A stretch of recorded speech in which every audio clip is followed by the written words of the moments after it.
Olá, boa noite. Eu sou a Alexandra e hoje, excepcionalmente, eu estarei substituindo a Carol na mediação do nosso estudo do Livro dos Espíritos. Já gostaria de antecipadamente desejar a todos uma ótima noite de estudos, lembrando que todas as quintas-feiras, às 19 horas, nós estamos aqui, no canal da União Espírita de Piracicaba, onde vocês podem curtir os nossos vídeos, deixar o seu joinha e seguir a nossa página, auxiliando dessa forma com que os nossos vídeos alcancem mais pessoas.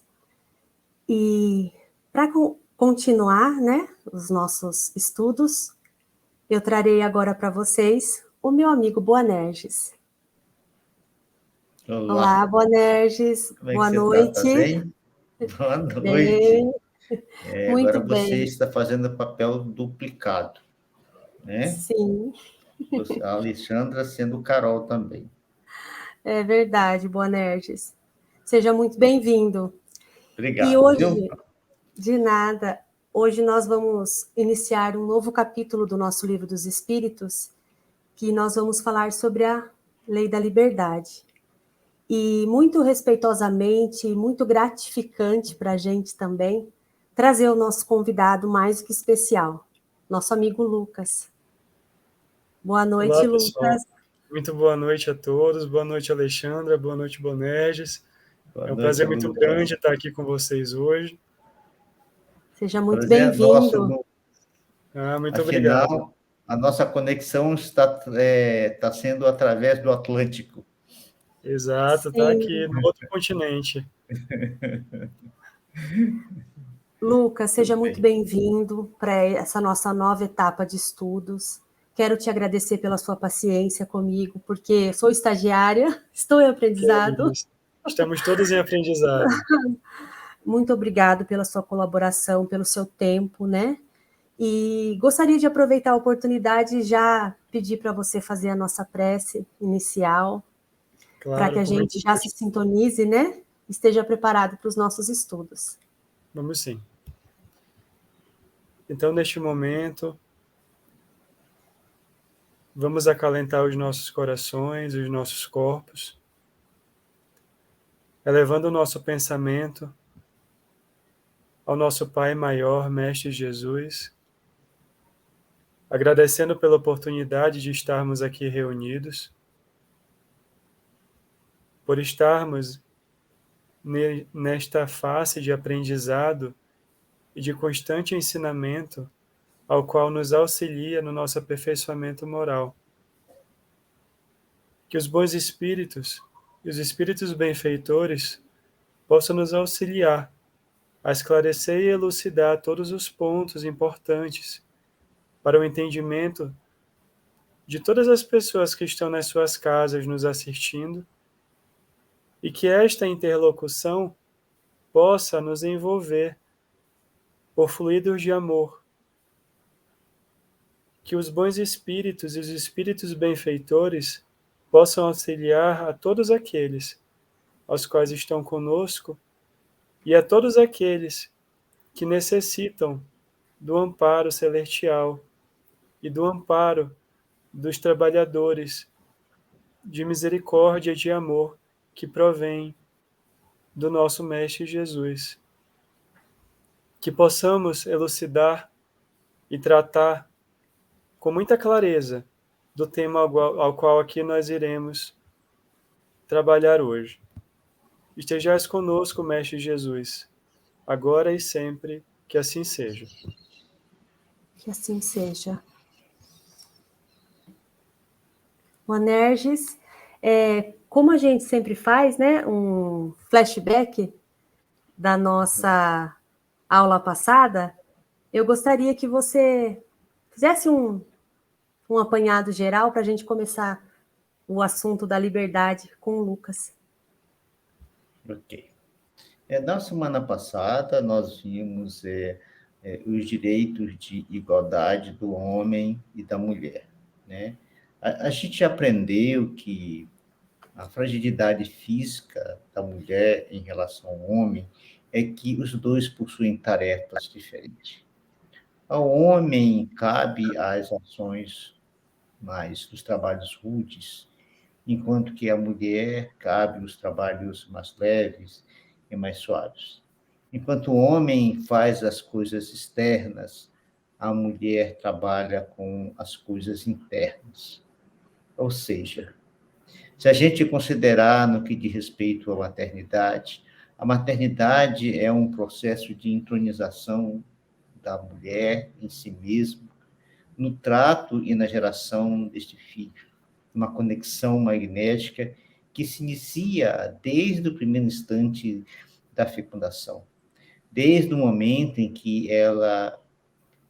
o primeiro óvulo é desprendido, primeiro o óvulo que é selecionado e desprendido para a fecundação.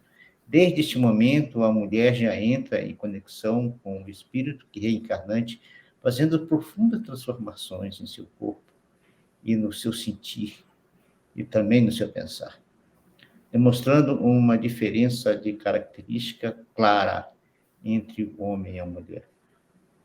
Além do mais, a fraqueza que eventualmente parece existir na mulher só diz respeito às questões físicas puramente, né? O homem possui essa capacidade física para os momentos em que a ação da força é necessária, as ações momentâneas. Enquanto a mulher possui uma característica de resistência, de longevidade. A gente pode tirar como exemplo uma criança que esteja doente. Quem cuida da criança à noite é a mulher. O homem vai trabalhar, porque se ele ficar à noite acordado cuidando da criança, no outro dia ele não será capaz de trabalhar. Mas a mulher irá ficar a noite inteira acordada, cuidando do filho, e no dia seguinte irá trabalhar. Então, demonstra que essa superioridade física do homem ela é bem localizada e bem direcionada em relação à mulher. Tá certo? E nas questões das funções da mulher, a mulher, além de ser a matriz, a mãe, geradora do ser humano, também ela é aquela que primeiro o alimenta, a que lhe dá as primeiras instruções. Quando a criança nasce, a criança tem total dependência da mãe. Plena dependência, 100% da dependência. E é ela que lhe dá esses primeiros cuidados, os primeiros carinhos, a primeira educação, a primeira orientação. Então, a gente percebe claramente que, nesse contexto todo, as funções específicas de um e do outro, em que não torna nenhum mais e nem menos que o outro. Na constituição da família, a mulher tem uma função fundamental. Enquanto ela é aquela que acalenta e acolhe, para complementá-la tem um homem com a sua ação disciplinadora, para que as coisas fiquem equilibradas. Num lar bem construído, onde esses dois se entendam plenamente, tanto o homem quanto a mulher, vão criar seres humanos equilibrados, lúcidos e conscientes de suas responsabilidades e seus direitos diante da vida. E mais tarde se tornarão bons cidadãos, capazes de construir famílias melhores do que aquelas que eles vieram, para assim garantir, de alguma forma, a evolução do homem, a evolução do ser e a evolução da humanidade, permitindo que o espírito, cada vez mais preparado, cada vez mais evoluído, possa renascer na Terra, nessa jornada infinita rumo a Deus. Aí, Alexandre. Perfeito, Boanerges. E agora a gente vai, então, depois desse apanhado geral, ler as nossas questões.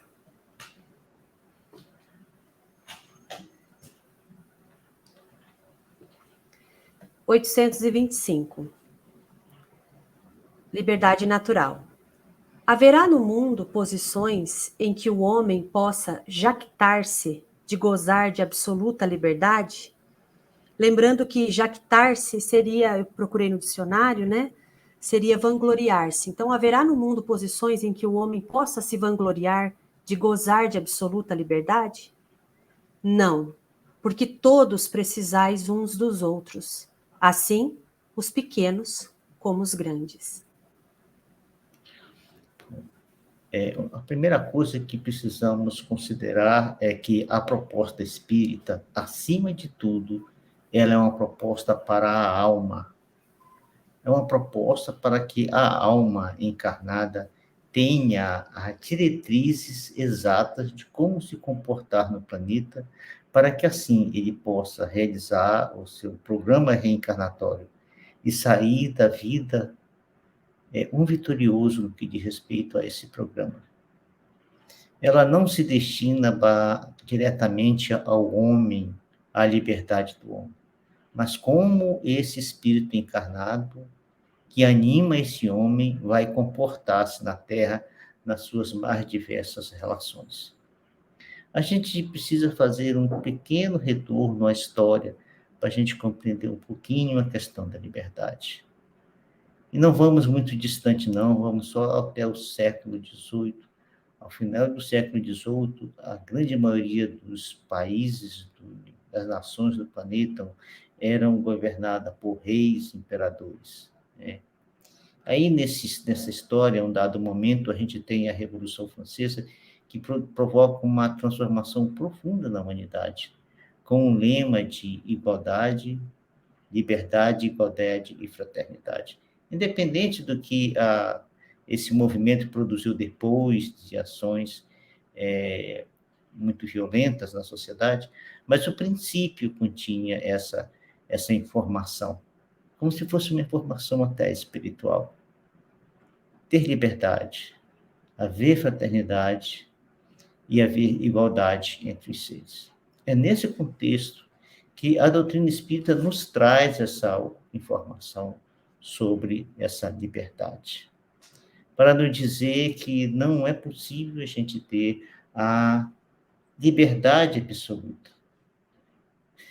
Pois que em nosso projeto reencarnatório, ele já consta para nós em que nós devemos viver em sociedade. Nós nascemos totalmente dependentes, como falamos agora há pouco. A nossa dependência é total ao nascer. E nessa dependência, nós aprendemos que não somos autossuficientes.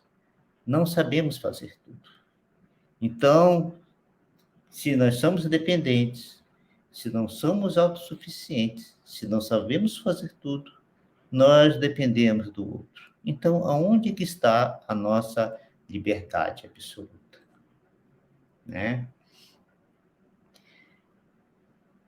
Essa dependência nos leva a aprender que nós precisamos do outro, nós estaremos agindo de acordo com a lei de sociedade, a lei natural de sociedade, que nos faz seres gregários.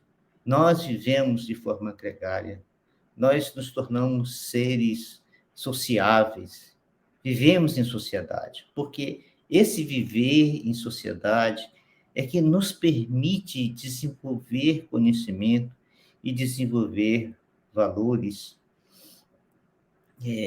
que sozinho não é possível de realizar. A liberdade absoluta, ela pressupõe alguns requisitos, e não vou citar todos eles, mas apenas alguns para que a gente possa analisar isso com um pouquinho mais de profundidade. Ter uma liberdade absoluta significa que eu posso fazer o que quiser. Posso fazer isso quando quiser, onde quiser, como quiser e com quem quiser, sem me importar com as consequências. Essa é a ideia de uma liberdade absoluta. Então, se a gente se sabe um ser que, criados para viver em sociedade, se somos seres gregários, a minha liberdade tem que ficar limitada à liberdade do outro. É fundamental para que haja uma relação saudável. Essa convivência, essa relação saudável, produz em nós um dever que é o dever de respeito à liberdade do outro. O dever de respeitarmos o outro, a liberdade que ele possui. Quando nós tomamos consciência desse dever, dessa liberdade em relação ao outro, nos faz perceber uma outra coisa preciosa, muito mais importante. A gente descobre que a liberdade individual e o dever individual em uma sociedade faz com que surjam as liberdades e os deveres coletivos. Todos nós, somados às nossas ações, teremos liberdades e deveres coletivos. Isso faz com que pensamos que liberdade e dever caminham para a par. Um caminha junto do outro. O direito individual não se sobrepõe ao direito coletivo, assim como o dever coletivo não se sobrepõe ao dever individual. No livro O que é o Espiritismo, o livro O Evangelho segundo o Espiritismo, no capítulo 17, o tema Sedes Perfeito, no número 7, tem uma mensagem chamada O Dever. E eu destaquei lá um trechinho dessa mensagem, já no início, em que o Espírito traz para nós uma informação muito parecida com essa realidade que a gente estuda agora. O Espírito nos diz o seguinte: o dever é a obrigação moral da criatura para consigo mesmo em primeiro lugar, e em segundo lugar para com o outro. Ou seja, eu tendo consciência do meu dever, usando a minha liberdade, eu primeiro vou aplicá-la nas minhas ações. E depois que eu aplicar nas minhas ações, eu vou ver como é que eu posso agir em relação ao outro, para não atingir a sua liberdade, passando assim a ter um dever consciente de respeitar a liberdade do outro. Continuando com uma pesquisa sobre esse assunto, procurando ver no pensamento humano o que poderia extrair dessa questão para nós, encontrei uma reportagem na revista Capital, em que o jornalista, no artigo que ele escreve a respeito de um debate sobre este assunto no Brasil, no momento em que vivemos, ele escreve algo interessante.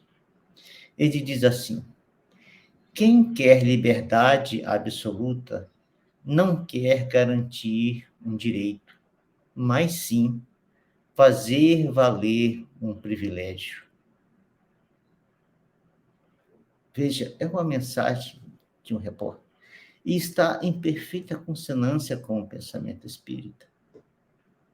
A mensagem espírita feita para a alma está em perfeita consonância com esta reportagem, e esta reportagem em perfeita consonância com o pensamento espírita.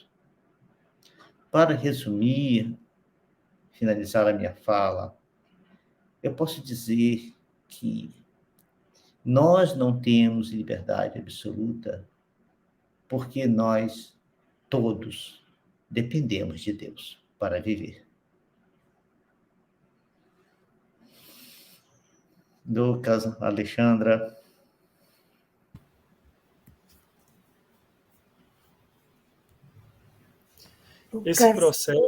Esse processo de liberdade, Bonerges, ele é muito importante ser ressaltado também no que tange o processo reencarnatório.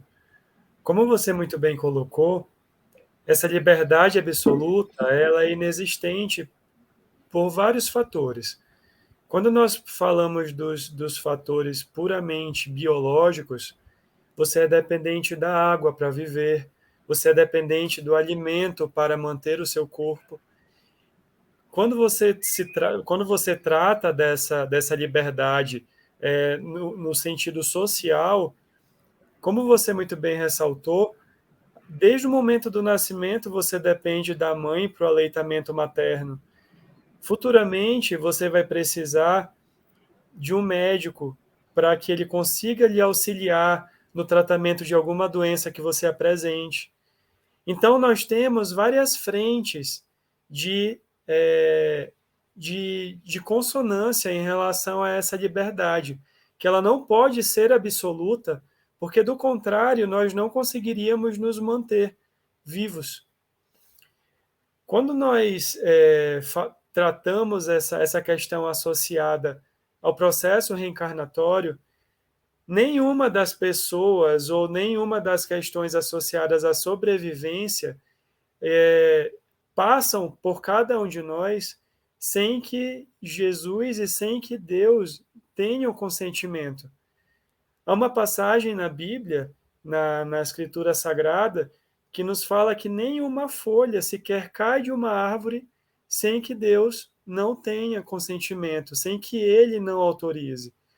Então, para nós, esse processo de liberdade, ele precisa ser em consonância a essa lei divina, para que nós consigamos, de alguma forma, ter um direcionamento para o nosso processo evolutivo. Porque se nós pensarmos que nós não tivéssemos esse direcionamento, muito provavelmente esse processo se tornasse mais demorado ou não acontecesse.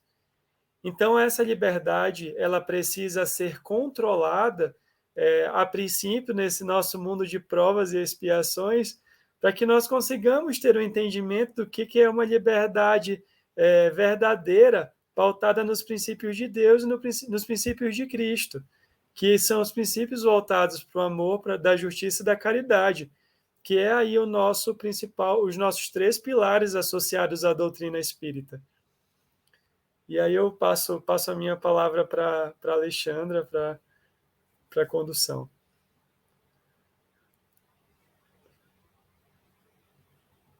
Está no mudo.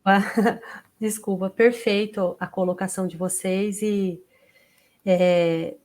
nós precisamos sempre entender que o nosso livre-arbítrio, ele tem um condicionamento e a condução da nossa vida é a definição das propostas do Senhor para nós, né? E agora, depois dessa explanação toda, né, muito perfeita, a gente vai para a nossa próxima pergunta, tá, Boanerges?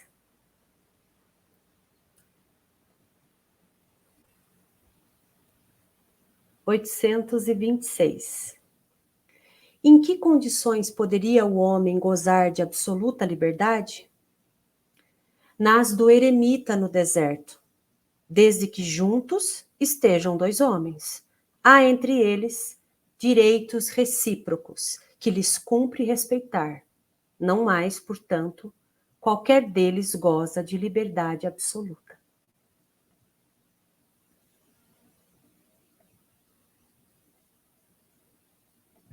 Veja só, o eremita no deserto, né? Normalmente, a figura do eremita está vinculada a um ambiente onde ele vive isolado, uma caverna, uma casinha na floresta, um ambiente bem distante da civilização, né? Agora, no deserto, não tem nada disso, não é? No deserto tem areia, sol e répteis, não é isso? É ali que ele vai gozar de plena liberdade, porque ele não terá um outro ser humano para se relacionar. Mas, no entanto, nós precisamos da relação com o outro. É fundamental para nós, porque é nessa relação que a gente aprende, que a gente experimenta, que a gente cresce, que a gente desenvolve, experimentando se relacionar com o outro. No pensamento diferente, na ideia contraditória, na postura diferente, na forma de sentir, de pensar e de viver. Só assim é possível a gente desenvolver valores. Nessa condição de liberdade absoluta, nós não podemos conquistar nada dessas coisas. Mas Os espíritos reforçam para nós, de uma forma muito bela, essa questão, porque quando eles reforçam que, quando dois homens estão juntos, há uma ação recíproca nele, nessa relação, eles falam para nós de uma proposta muito bela de civilidade, de educação, de postura, de dignidade, que é possível a gente construir na relação com o outro. A gente aprende a ser educado convivendo com o outro. A gente aprende a ser civilizado convivendo com o outro. Por isso que os Espíritos nos dizem, a partir do momento em que estejam dois homens, há entre eles um dever que se deve cumprir,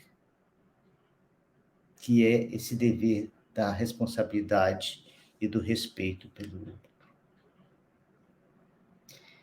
Nessa proposta toda que a gente percebe como todos os homens possuem em si mesmo esse direito de viver em relação com o outro e deixar que o outro tenha a sua liberdade, o seu direito, que passamos a ter assim como um direito mútuo entre os dois. Esse direito mútuo cria entre nós uma certa barreira que faz com que eu não avance sobre o outro e o outro não avance sobre mim. Porque eu não quero para o outro como eu não quero também para mim. Então, a gente consegue criar entre nós uma postura, uma atitude tal que é civilizada, é educada, mas, no entanto, não constrange ninguém.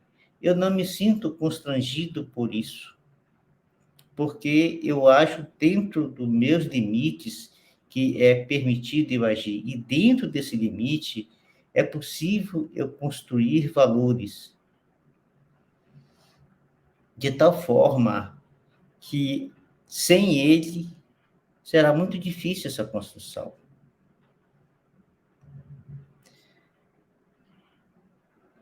Então, quando algum de nós deseja ter, ou professa, ou prega uma ideia de liberdade absoluta, ela ainda não compreendeu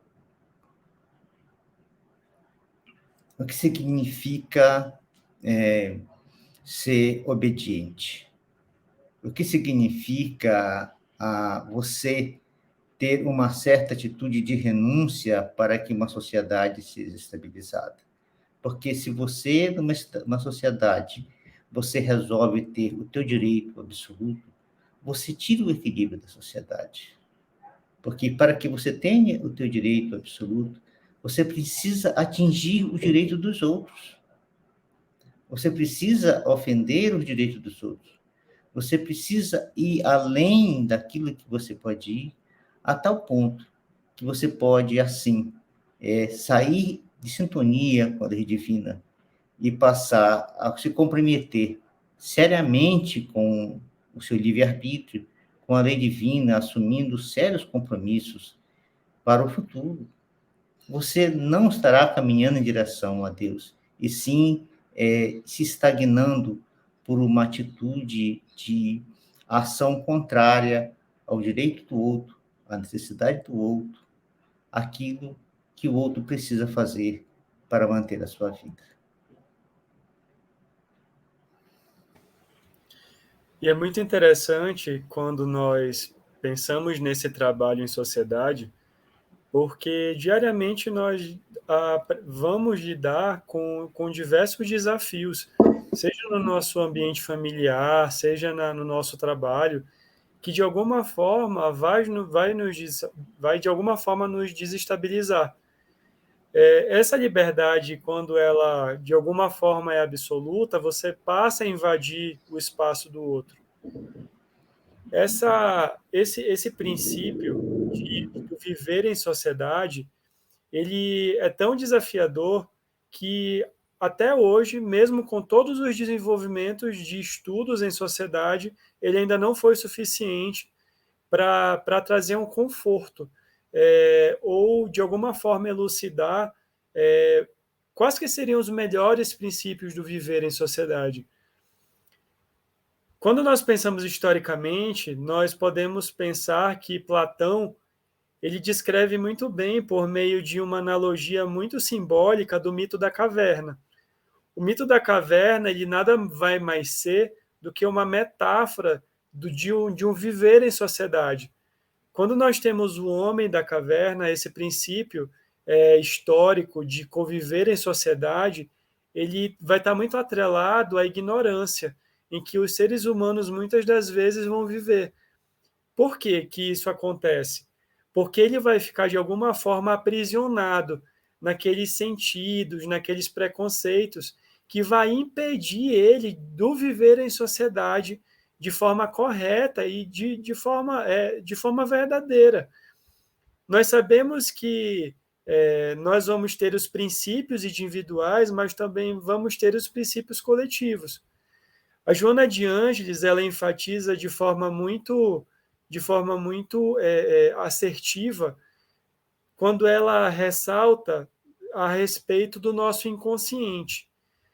O ser humano, por meio do seu inconsciente pessoal, ele vai conviver de forma muito particular com o inconsciente coletivo, que vai ser a sua correlação com viver em sociedade.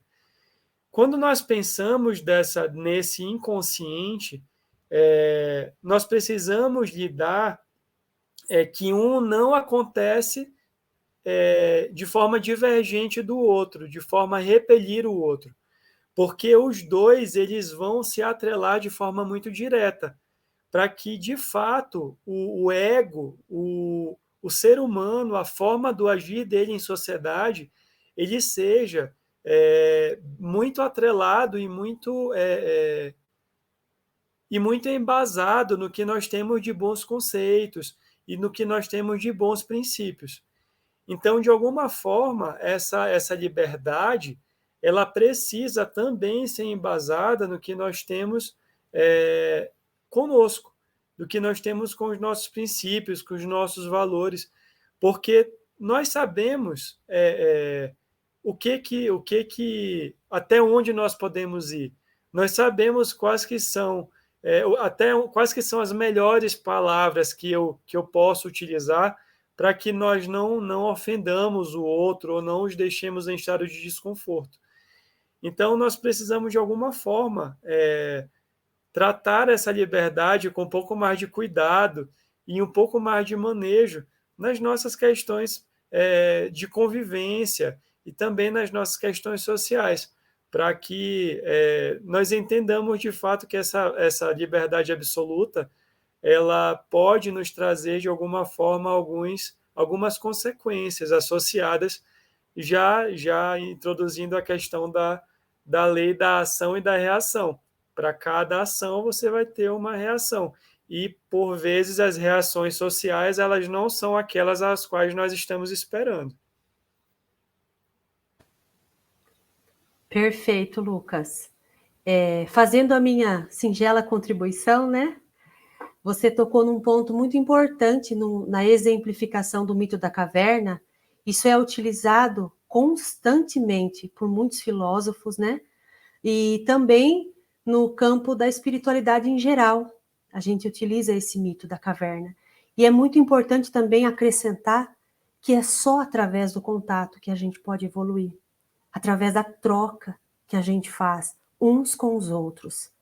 Muitas vezes a gente acha que troca é só quando vem algo positivo, né? Quando eu aprendo algo. Mas as nossas trocas, muitas das vezes, dentro das adversidades, faz com que a gente reflita, né? Faz com que a gente dialogue conosco mesmo e diga assim, naquela situação, qual seria a minha melhor posição, meu melhor posicionamento? Poderia agir dessa forma ou de outra? Então a gente aprende, a gente em contato, a gente sempre aprende.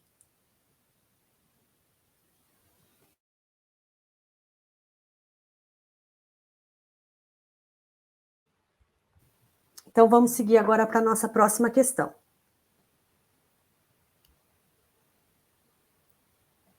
827.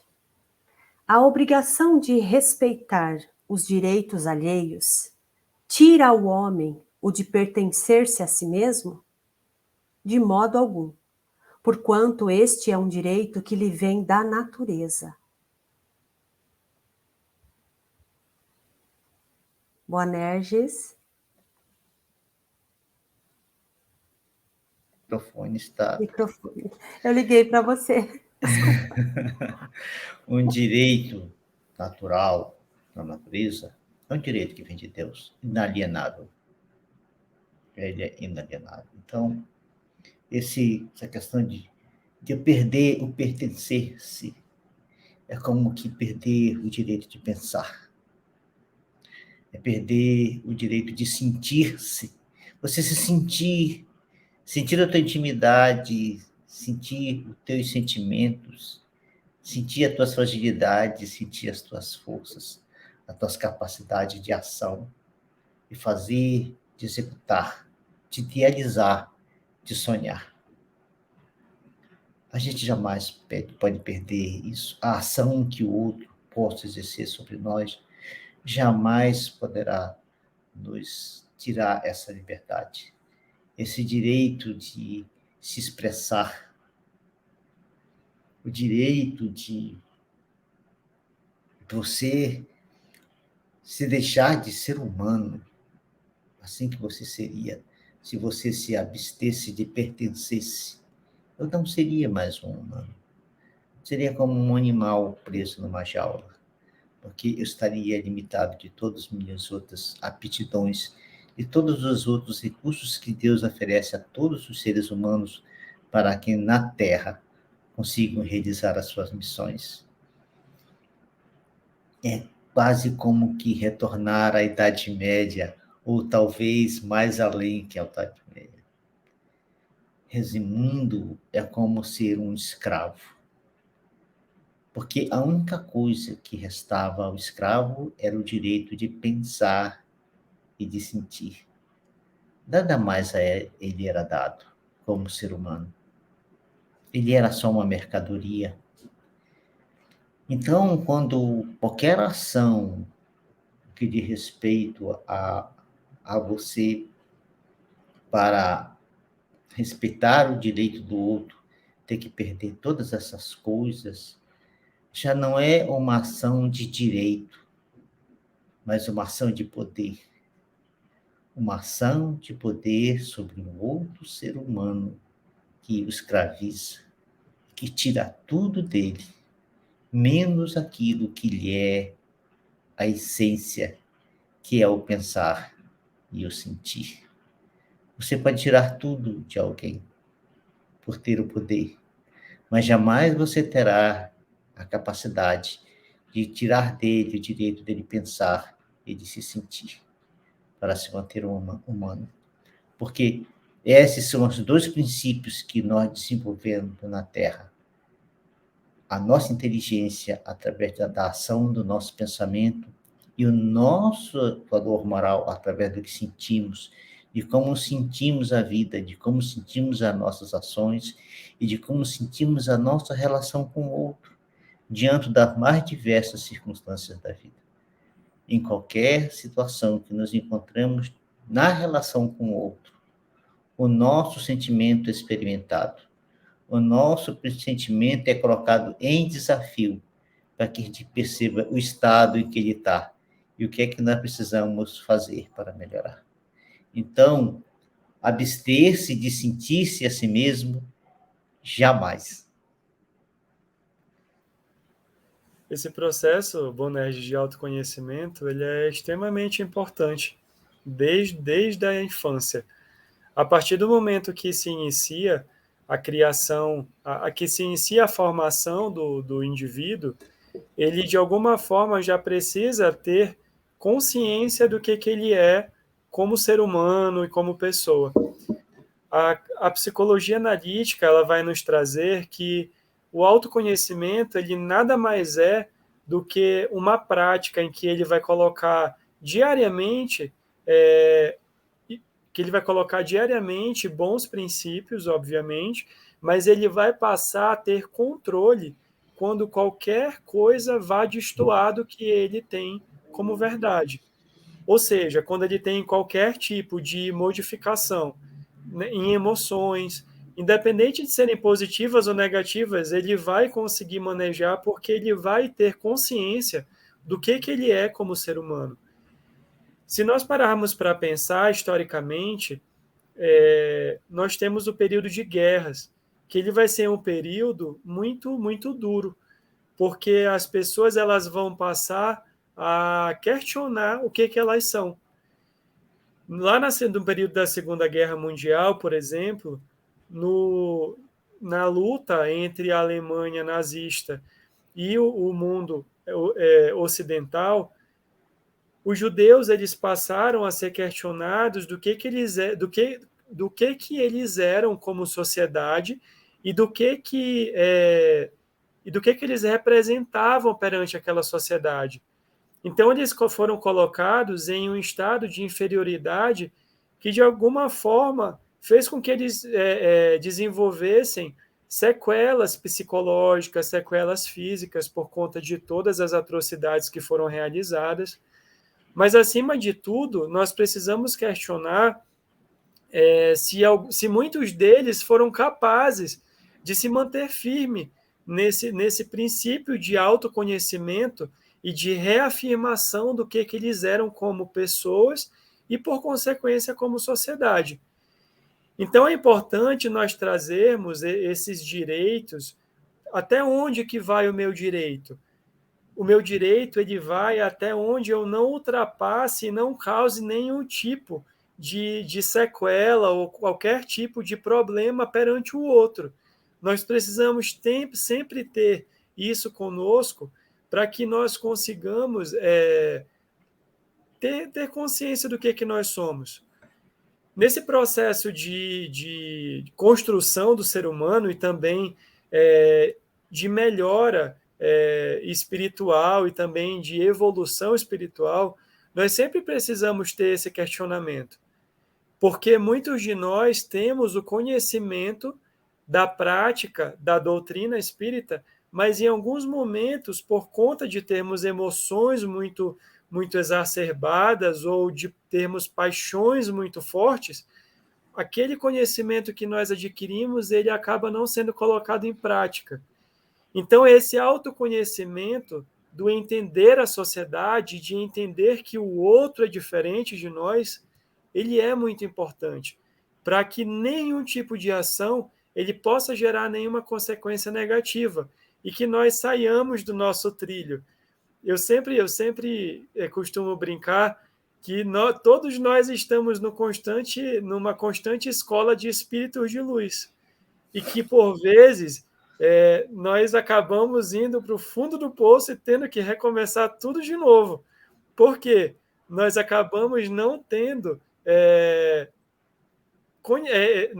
firmeza sobre esse autoconhecimento do que nós somos, até onde nós já chegamos e o que precisamos construir.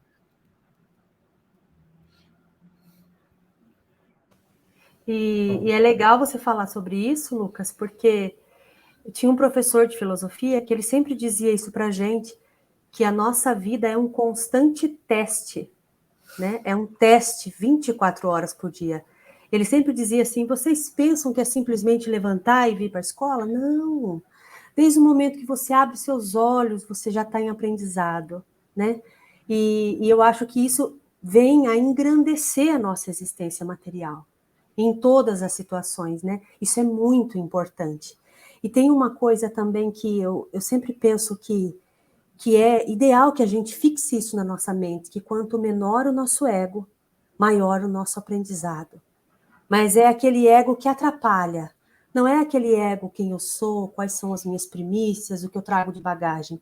É aquele ego renitente, questionador, que quer subir no palanque, que quer as luzes só para eles. Esse atrapalha. Mas aquele ego que retém o conhecimento e que tem habilidade em distribuir e trocar, esse é positivo. Sabe, Alexandra, essa proposta do teu professor, a doutrina espírita fala assim, ó, todo dia, todo novo dia, Deus nos oferece inúmeras oportunidades para que a gente se reconstrua, desde o primeiro instante. Se você abrir a janela ao amanhecer, você vai perceber que a paisagem de hoje não é igual à paisagem de ontem. E essa nova paisagem que você percebe no céu é uma proposta divina para o novo dia que começa nas nossas vidas. Então, é exatamente isso. Viver, experimentar constantemente, até dormindo. Principalmente. Vamos lá, então, a nossa próxima pergunta. 828. É a nossa última, né, Boanerges, de É a hoje? nossa última hoje. Nossa última. Que bom. Estamos dentro do planejado. Estamos dentro do tempo. Ai, a Carol não vai chamar a minha atenção. 828. Como se podem conciliar as opiniões liberais de certos homens com o despotismo que costumam exercer no seu lar e sobre os seus subordinados? Eles têm a compreensão da lei natural, mas contrabalançada pelo orgulho e pelo egoísmo. Quando não representam calculadamente uma comédia, sustentando princípios liberais, compreendem como as coisas devem ser, mas não as fazem assim. Ser-lhe-ãos na outra vida levados em conta os princípios que professaram neste mundo? Quanto mais inteligência tem o homem para compreender um princípio, tanto menos escusável é de não o aplicar a si mesmo. Em verdade vos digo que o homem simples, porém sincero, está mais adiantado no caminho de Deus do que um que pretenda parecer o que não é. Numa situação dessa, a gente pode dizer assim, alguém que compreende a lei da liberdade aplica-se a si, mas na hora de aplicar ao outro, ela é negada. É negada aos familiares sobre a quem ele tem poder, é negada aos seus subordinados, a quem também ele tem poder. Então, isso está apenas no seu pensamento. E ele não entronizou, não faz parte de um valor seu. Está apenas na sua inteligência. Nas suas avaliações de liberdade, não está incluso a liberdade do outro. Eu olho para a liberdade e vejo a minha. Olho para o outro e não vejo liberdade no outro. Vejo apenas em mim mesmo. E isso acontece porque as pessoas estão imbuídas de um egoísmo e de um orgulho, porque para aceitar que o outro tenha a liberdade que você impõe a si e ao outro nega, você terá que se desfazer do seu orgulho. Você terá que renunciar ao seu egoísmo para que permitir que o outro seja igual a você e tenha os mesmos direitos que você acha que tem, né? Sabe, quando a gente, pela inteligência, não a inteligência formal, a desenvolvida na escola, mas a inteligência do viver, da relação com as pessoas.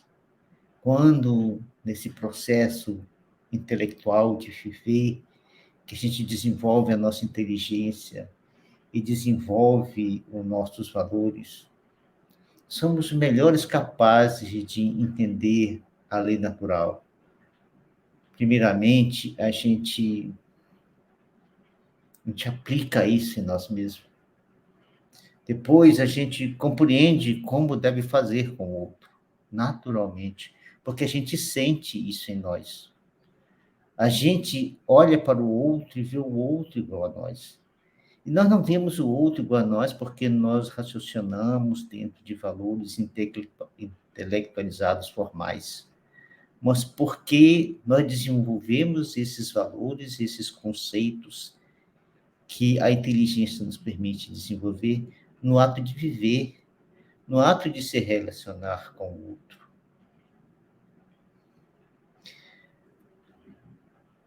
Veja, quando a gente não consegue perceber assim, quando a nossa inteligência não chega ao ponto de olhar para o outro e perceber-nos iguais a ele, a gente não foi capaz de compreender isso tudo. A nossa inteligência está apenas voltada para para nós mesmos, para as coisas que nos rodeiam, para as coisas que eu sinto, não que o outro sinta, não que o outro sente. Não fui capaz ainda de perceber a grandiosidade de tudo isso. E desperdiça uma excelente oportunidade, porque a gente sabe hoje que a gente consegue descobrir o que é bom e o que não é bom pela inteligência, pelo experimentar. Se você experimenta e descobre que não é bom, e mesmo assim você realiza com o outro, está faltando para você um conteúdo importantíssimo que é o valor moral. Nesse sentido, é que não é possível você não se comprometer diante da lei, porque um dos requisitos da lei é que a gente primeiro desenvolva a inteligência para que em seguida a gente desenvolva o valor moral. Porque se nós invertemos o processo, a gente não é capaz de perceber só com o valor de que eu sou bom, se o outro está fazendo mal ou não. É preciso usar a inteligência para se perceber as duas coisas. E aí optar, escolher qual o melhor caminho. Se eu renuncio a tudo isso, eu estou preferindo ao mal do que ao bem. Lucas. E é interessante também, Bonerges, nós pensarmos que quando nós tratamos dessa relação patrão e subordinado, ela acaba sendo um pouco voltado para o nosso senso de humanidade. Porque quando nós pensamos que nós temos um subordinado, já de alguma forma já nos incita um pouco porque nós temos de construção de sociedade, que foi um período muito, muito complicado, que foi o período da escravidão, por exemplo, que é inclusive um dos nossos próximos temas a serem tratados. Então, esse princípio de que você sempre é superior perante ao outro, ele é um pouco deletério para o ser humano e também para a casa ao qual ele habita. Porque aquela casa ela vai ser uma casa em que ninguém vai poder dar opinião, a opinião dele sempre vai se sobressair.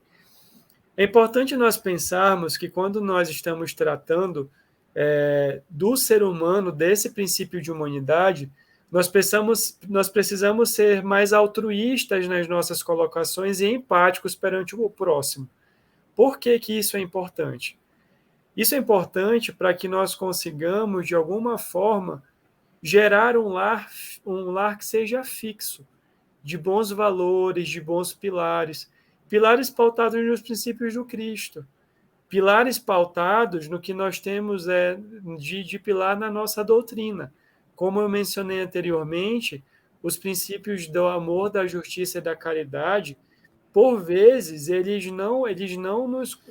nós não conseguimos aplicá-lo com muita facilidade, mas nós precisamos trazer, né, de uma forma mais rígida no julgamento desse despotismo perante o homem em relação ao próximo.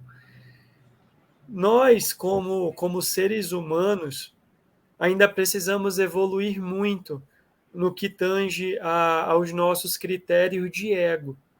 O ego humano, ele hoje ainda é uma das maiores fragilidades que nós temos, porque nós sempre vamos sobressair a nossa opinião, os nossos valores perante o próximo.